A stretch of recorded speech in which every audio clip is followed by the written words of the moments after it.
call this one the Monster Gripper. This is something that Joe put together. I'll let him tell the story of it, how it came to be. John, this is a Monster Gripper. This is a piece of 1-inch steel here, turned down to about the size of a regular gripper handle. You see it ground some off the bottom there, so it can be closed tighter than it should be. And the spring, it's an interesting spring. It's the end of a coil spring off of the top of a dumpster.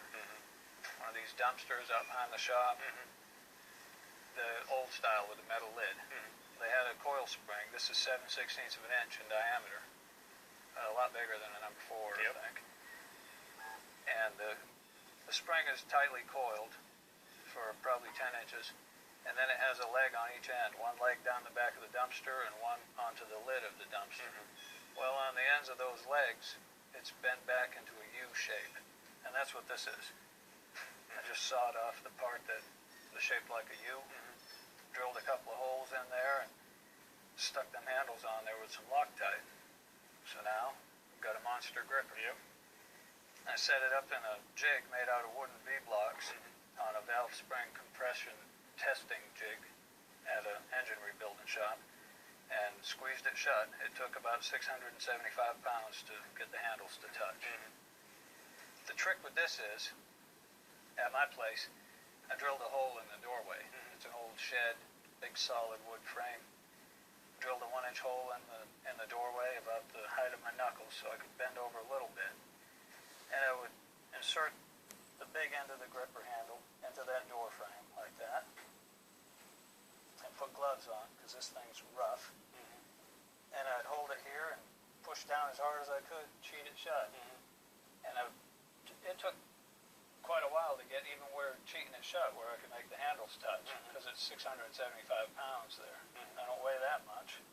So there was a lot of squeezing and a lot of cheating going on before I could even make it touch.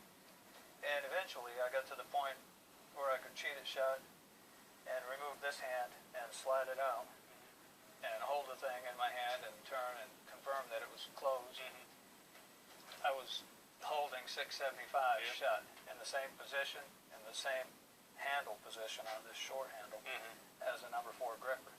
Of course, it doesn't matter. The extended aspect of this doesn't matter on your fingers. But right there, it would be in the same position in my hand. And I was subjecting my hand to 675. And the muscles were holding 675. And things like that, combined with daily doses of testosterone, made conquering the number 4 a lot more easy. Now, how did it feel once you were able to close this? What did a number 4 feel like? Like a sponge. Very bendy, no resistance, smooth ride, and even smoother once I got to what I call my zone, the tight zone, nothing to it.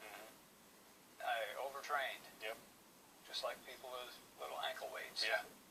Just maybe a little bit more.